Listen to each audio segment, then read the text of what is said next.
If pollution created by humans, then we can solve it. Humans can solve it. We can kill it. We can terminate it.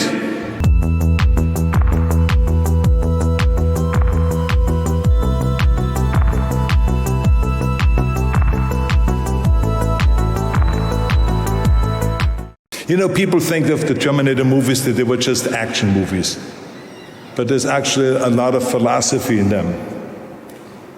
Take that line, there is no fate but what we make for ourselves. The Terminator movies portrayed the apocalypse of machines trying to control our lives.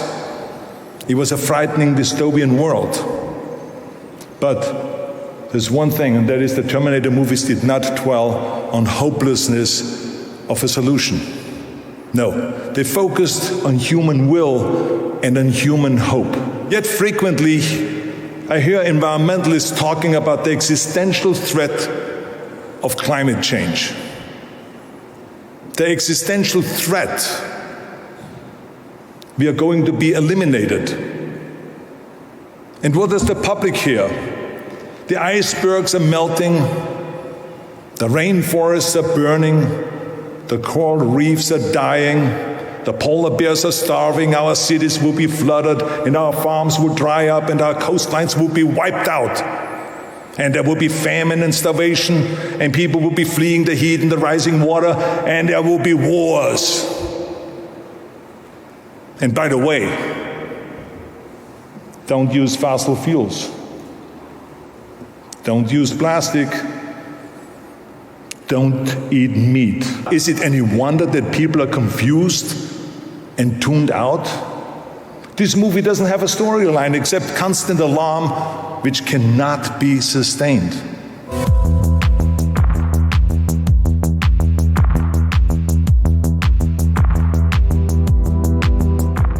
The problem is not that we are wearing ourselves out here, but we are wearing the public out.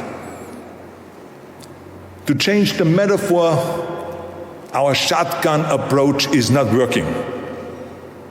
We are trying to hit all of those targets at once. We need to have one target. I say focus on pollution. Focus on one thing. Everyone gets what pollution is. It is simple to identify and to understand because you can see it coming out of the smokestacks.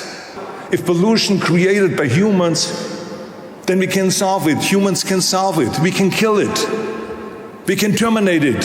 You see, there's so many great things, as a matter of fact, going on in the world that I only always hear everyone talking about the negative.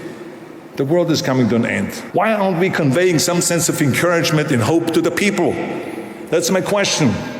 I mean, if we are in a crisis, isn't it better to encourage people rather than to beat up on them? People need encouragement, not just threat and despair. See, my concern is that the constant drumbeat of telling people how huge the obstacles are at some point undermines their will to accept and to act.